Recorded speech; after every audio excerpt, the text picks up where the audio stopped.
네, 현재 시간 2시 11분 지나고 있습니다. 코스피, 코스닥 지수 하락폭은 많이 줄어들었는데요. 완전한 상승 전환을 기다리면서 오늘 시장에 무엇이 화제가 되었는지 핫 이슈들 긴급 진단해 보도록 하겠습니다. 유지 인베스트 이정민 이사 함께하겠습니다. 어서 오세요. 네, 안녕하세요.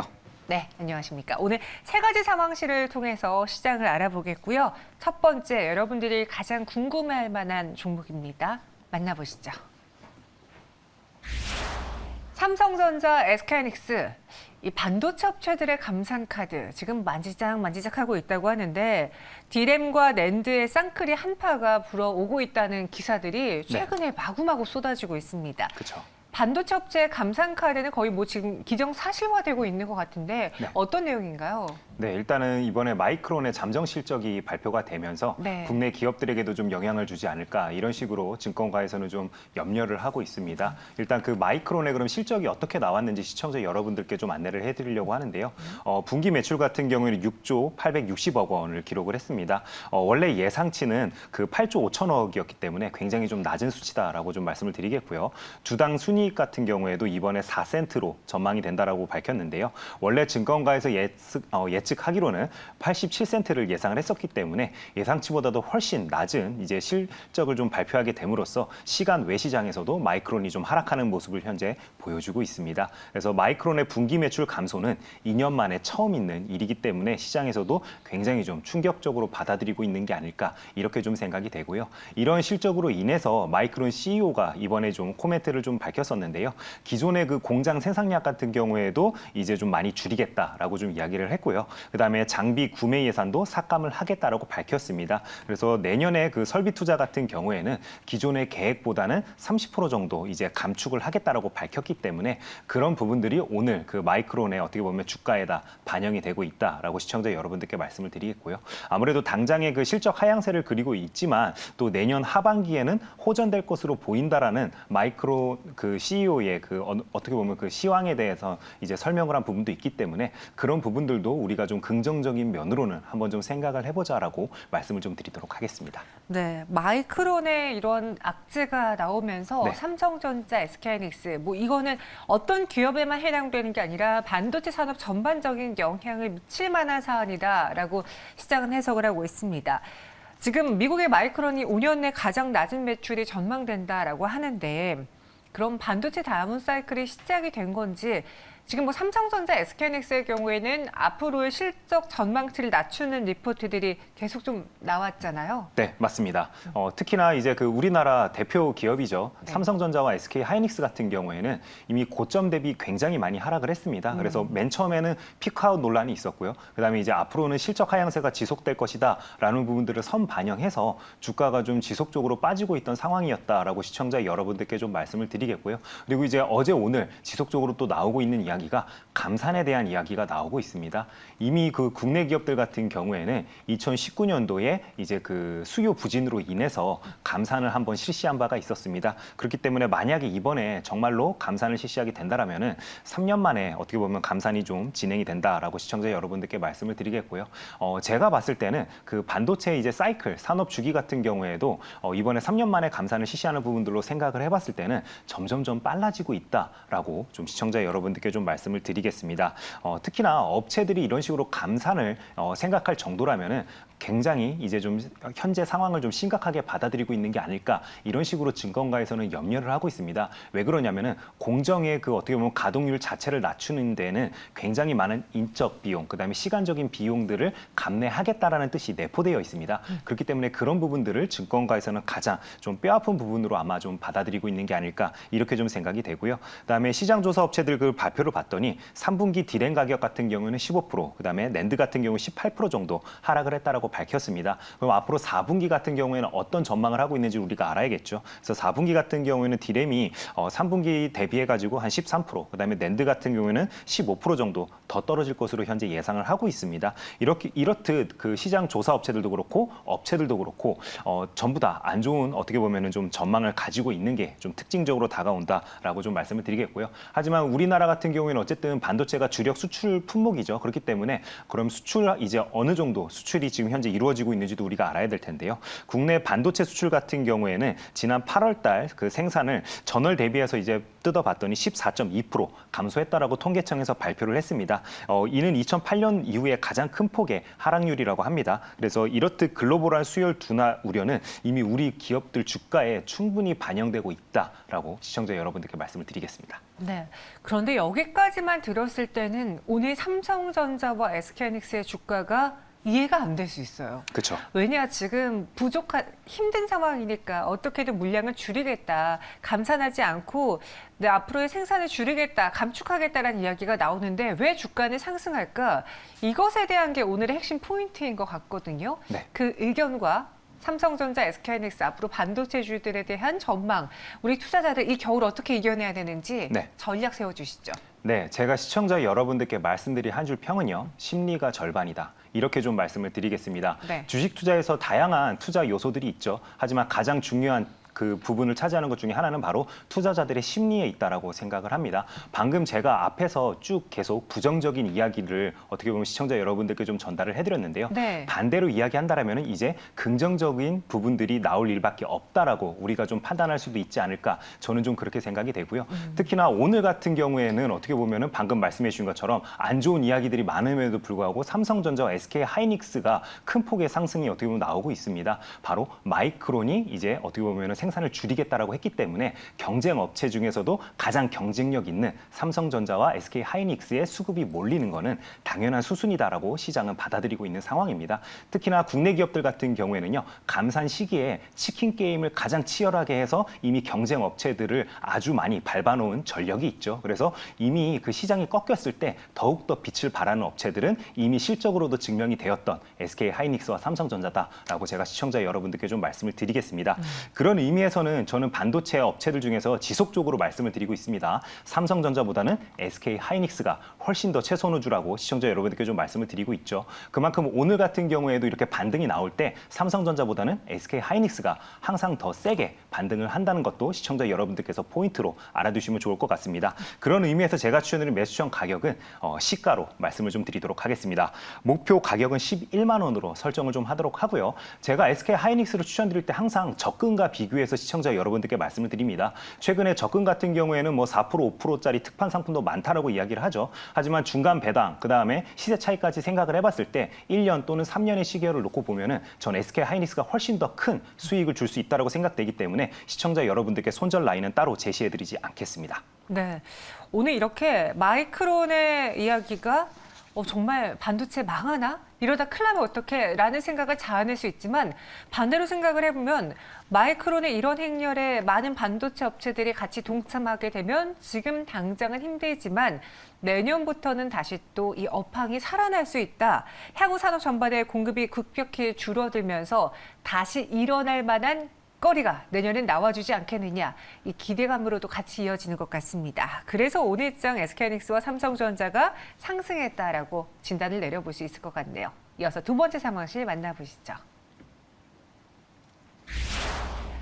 네, 오리온입니다. 판가 인상과 더하기 환율 효과를 볼 수 있는 종목인데요. 뭐 최근에 이들만 올린 건 아니지만 그쵸. 식품업체들 대다수가 가격을 다 올렸어요. 네, 맞습니다. 특히나 이번에 그 논란이 되고 있는 부분들은 오리온이나 아니면 농심과 같은 우리 그 일상생활에 참 밀접하게 이제 연관성 있는 제품들의 가격이 많이 올랐기 때문에 시장에서도 이런 식으로 뉴스로 좀 회자가 되고 있는 게 아닐까 생각이 되고요. 특히나 오리온 같은 경우에는 초코파이 등 인기 제품 가격을 평균 15% 정도 인상을 했습니다. 농심 같은 경우에도 신라면 등 그 라면 제품 26개를 평균 11% 인상을 좀 발표를 했고요.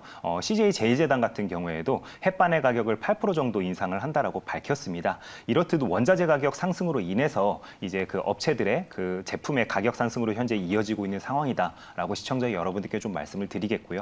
정부에서도 이런 식료품 기업들의 가격 인상을 좀 억제하기 위해서 특히나 농림식품부를 중심으로 업계 관계자들을 불러서 인상 자제를 촉구한다라고 밝히면서 또 한 번 논란거리가 되기도 했습니다. 거기다가 또 한 가지 이벤트가 있는데요. 다음 달 4일 날 국회에서 그 이제 오리온 등 그 대표님들을 기업 대표들을 증인으로 또 불러서 출석을 이제 해서 좀 질의를 하겠다라고 현재 밝힌 상황이기 때문에 대외적인 이벤트가 한동안은 좀 이어진다라고 시청자 여러분께 좀 말씀을 드리겠습니다. 이런 이벤트들이 있음에도 불구하고 오리온 같은 경우에는 3분기 호실적이 4분기에도 이어질 것으로 현재 알려지고 있는데요. 특히나 3분기 매출 같은 경우에는 7,360억, 그다음에 영업이익은 1,185억 원으로 전년 동기 대비해서 각각 18%, 그다음에 4% 증가한 것으로 현재 알려지고 있습니다. 이렇게 호실적이 예상되는 이유는 한국 같은 경우에는 파이류 제품들이 시장 점유율이 점점점 높아지고 있다고 합니다. 그다음에 간편 그 대용식 같은 경우에는 아무래도 요즘에 물가 상승으로 인해서 워낙 좀 판매량이 늘고 있죠. 그렇기 때문에 간편식에 대한 어떻게 보면 매출도 시장 기대치보다도 더 빨리 늘어나고 있다는 게 아마 좀 장점으로 다가온다. 이렇게 좀 말씀을 드리겠습니다. 네. 이 오리온의 판가가, 그러니까 제품 가격이 인상한 것도 있는데 사실 가격만 올리면 뭐 하나요? 잘 팔려야 되죠. 그런데 잘 팔리고 있다고 합니다. 특히나 해외 시장, 러시아, 베트남 등의 이 수출이 효자 노릇을 톡톡히 하고 있다고 하는데 오리온 하면은 초코파이, 그쵸. 또 뭐가 있을까요? 죄송합니다. 제가 꼬북칩이 있대요. 꼬북칩. 저도 네네. 그래서 맨날 먹기만 하고 이게 어디 건지 안 봤는데 네. 뭐 꼬북칩도 있고 그다음에 포카칩, 되게 오리온 하면은 우리가 아는 유명한 과자들이 많습니다. 이게 해외에서 잘 팔린다라는 거는 달러로 그쵸. 버는 거 아닙니까? 네, 맞습니다. 일단은 지금 현재 어떻게 보면은 외국인 입맛에도 잘 맞는 어떻게 보면 스낵류가 잘 팔리고 있다는 부분은 분명 기업에게는 강점으로 다가올 수 있는 부분입니다. 네. 방금 이제 예로 들어주신 부분들 중에서 예를 들어 초코파이 같은 경우에는 러시아에서 또 국민 어떻게 보면 스낵류로 그렇죠. 굉장히 유명하죠. 그렇기 때문에 이런 부분들은 기업들의 어떻게 보면 펀더멘탈도 좌우할 수 있을 정도로 굉장히 중요한 요소다라고 시청자 여러분들께 좀 말씀을 드리겠고요. 특히나 오리온 같은 경우에는 러시아 시장에서 워낙 강점을 가지고 있습니다.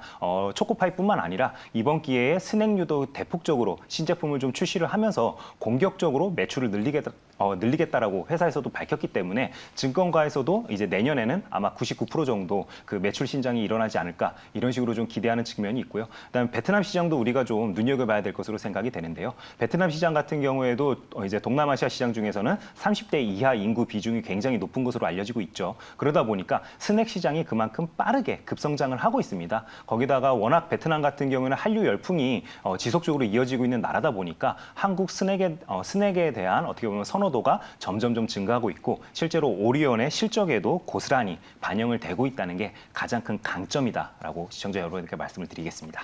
네, 이 힘든 시장에도요 오리온 버티고 있습니다. 네. 뭐 주가가 고공행진하면서 급상승을 연일 보여주는 건 아닌데 네네. 지금 이런 주가 흐름이 이 시장에 얼마나 고마운 흐름인가요? 그쵸. 네, 버텨주고 있거든요. 방어주로서 좀 길게 가져가봐도 좋을까요? 3분기, 4분기 실적 좋다고 했고 달러 이 흐름이 당분간 꺾이지 않을 것 같으니까 네. 저 좀 한 6개월 정도 길게 봐도 괜찮겠습니까? 제가 시청자 여러분들께 말씀드린 한 줄 평은요. 네. 중립은 없다. 이렇게 좀 말씀을 드리겠습니다. 제가 생각했을 땐 그렇습니다. 주식시장에서 이제 예를 들어서 다른 종목들보다 덜 빠질 것 같아서 매수하는 종목은 최악의 선택이다라고 저는 생각을 합니다. 네. 덜 빠질 것 같으면요. 아예 현금을 들고 있는 게 맞겠죠. 그렇기 때문에 저는 항상 성장성이 시장의 기대치보다 더 높은 섹터 또는 아주 시장에서 안 좋게 해석하고 있는 섹터에 투자를 해야지 내가 얻을 수 있는 수익도 훨씬 더 크다라고 좀 생각을 하고 있습니다. 뭐 예를 들어서 2차 전지 소재 같은 경우에는 시장의 기대치보다도 가장 훨씬 더 좋은 계속 실적을 발표를 하고 있죠. 그래서 대표적인 성장 섹터로 분류가 되고 예를 들어 반도체 같은 경우에도 앞전에서 제가 설명드렸다시피 시장에서 가장 안 좋게 현재 해석을 하고 있죠. 이렇듯 양극단에 있는 섹터에서 우리가 이제 어떻게 보면은 내 예수금을 투입을 해야지만 훨씬 시장의 기대치를 뛰어넘는 항상 그 수익을 올릴 수 있다는 점을 시청자 여러분들께 좀 말씀을 드리겠습니다. 그런 의미에서 오리온의 이런 호실적은 분명 좋은 실적이긴 하지만 저는 차라리 현금을 가지고 있는 게 맞다라고 생각이 되기 때문에 오리온을 추천주로 시청자 여러분들께 안내를 해드리지는 않도록 하겠습니다. 알겠습니다. 오리온 그래 나쁘지 않아 좋아. 그런데 굳이 다른 거 대비 덜 빠질 것 같다 생각해서 오리온에 사는 건 나는 좋은 전략인 것 같지는 않다. 그래서 오리온을 매수하기보다는 차라리 현금을 갖고 다른 더 강하게 오를 종목의 타이밍을 노려보자. 그렇죠. 네, 이렇게 의견 주셨습니다. 조금 아쉽긴 한데요. 네, 오리온 이렇게 마무리해 보겠고요. 세 번째 만나보시죠. 알루미늄 비축 이야기가 나왔습니다. 알루미늄, 니켈 이런 비철 금속의 비축을 61분까지 늘린다라고 정부가 발표했거든요. 이게 부족해서 쟁여놓는 건가요? 당장 부족하진 않습니다. 네. 당장 부족하진 않지만 앞으로 부족해질 가능성도 있기 때문에 미리 좀 선제 대응하는 측면에서 정부에서 좀 움직이고 있다라고 시청자 여러분들께서 이해를 좀 해주시면 될 것 같습니다. 특히나 비철금속 같은 경우에는 기존에 51일 분량을 이제 어떻게 보면 정부에서 이미 쌓아놓고 있다라고 합니다. 근데 이번 이제 기사를 통해서 알게 된 부분은 60일분으로 늘리겠다라는 부분이기 때문에 그런 부분에서는 약간의 차이점이 있다라고 시청자 여러분들께 좀 말씀을 드리겠고요. 특히나 이런 식으로 비철금속 같은 이런 원자재를 이제 비축 분량을 늘리는 이유는 바로 경제 안보에 원자재가 굉장히 중요한 어떻게 보면 포인트로 떠올랐기 때문에 그렇다라고 시청자 여러분들께서 이해를 해주시면 될 것 같습니다. 특히나 우리나라 같은 경우에는 중국의 그 사드 보복도 이미 경험을 해봤죠. 그다음에 일본 같은 경우에도 반도체 소재를 가지고 이미 우리나라에게 보복을 한 적이 있었습니다. 그렇기 때문에 특히나 원자재의 이런 어떻게 보면은 확보에 대한 노력을 지속적으로 하고 있었고 정부에서도 조금 더 체계적으로 어떻게 보면은 접근을 하겠다라는 방침을 밝힌 게 가장 큰 포인트가 될 것 같다라고 좀 말씀을 드리겠습니다. 특히나 우크라이나 전쟁으로 인해서 자원을 무기화하려는 나라가 점점점 많아지고 있습니다. 그렇기 때문에 우리나라 입장에서는 당연히 이런 식으로 비축 분량을 좀 늘릴 필요가 있다라고 판단을 했기 때문에 정부에서도 이렇게 좀 발빠르게 움직이고 있는 게 아닐까 시청자 여러분께 좀 말씀을 드리도록 하겠고요. 특히나 이런 부분들로 인해서 조달청에서도 현재 그 비축 자금으로 한 1조 3,500억 원을 잡아놨다고 합니다. 근데 앞으로는 60일분으로 늘었기 때문에 예산도 내년에는 500억 원을 더 투자해서 이제 설비 이런 시스템들을 마련을 하겠다고 밝혔기 때문에 그런 부분에서 낙수 효과를 일만한 업체들을 찾는 연습을 하는 것도 분명 좋은 이제 어떻게 보면 투자 포인트가 될 것 같다라고 말씀을 드리겠습니다. 네, 요즘 뭐 원재료가 상승, 원자재 부족 이런 뉴스를 네. 하루 이틀 보는 것도 그쵸. 아니고요. 네, 매일 쏟아지고 있는 와중에 그 중에 니켈, 알루미늄 이런 키워드가 화두였어요. 그래서 이들이 아예 관련주들을 테마로 만들어버린 상황인데 그쵸.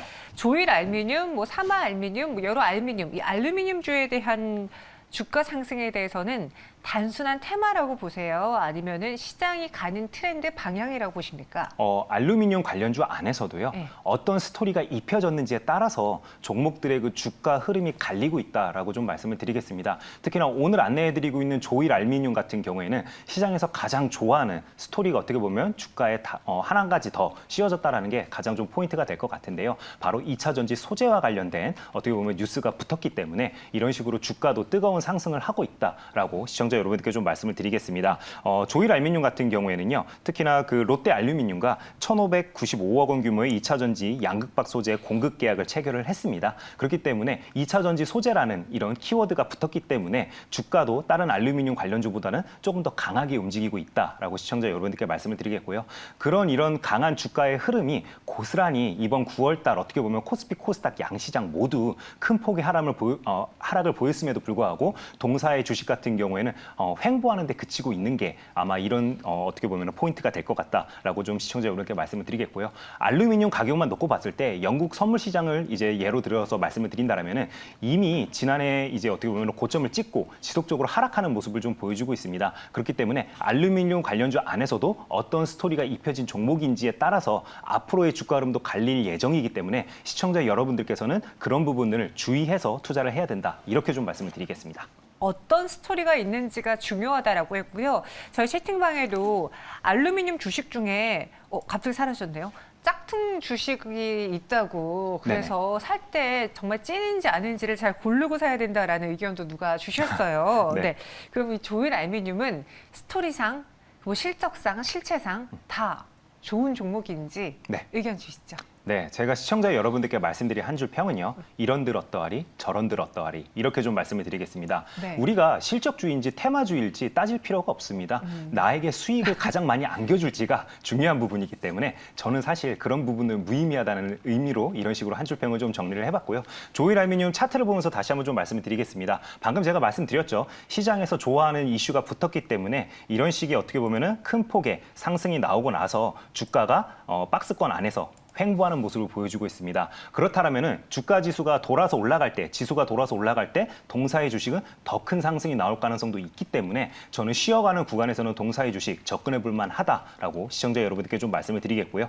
그런 의미에서 제가 추는 매수점 가격은 2,200원 이하로 시청자 여러분들께 좀 말씀을 드리겠습니다. 목표 가격은 3,200원으로 설정을 좀 해보도록 하고요. 2,000원을 이탈하게 된다라면은 추세가 아예 꺾였다라고 생각이 되기 때문에 손절 라인은 2,000원으로 설정을 해보도록 하겠습니다. 있습니다. 네, 조일 알루미늄의 목표 주가는 3,200원, 그리고 손절가는 2,000원 이탈 시로 제시해 드렸습니다. 또 우보천희님이 알루미늄은 자동차 연비 향상의 필수 소재라고 하는데 요즘 차량용 경량화가 네, 화두잖아요. 그쵸. 네. 알루미늄이 또 그런 스토리를 갖고 있습니다. 과연 내가 눈여겨보고 있는 알루미늄 주식이 그 스토리를 입을 수 있는 찐 주식인지 여러분들 한번 공부해 보시고요. 오늘 세 가지 상황실은 이정민 이사와 함께했습니다. 여기서 인사드릴게요. 고맙습니다. 네, 감사합니다.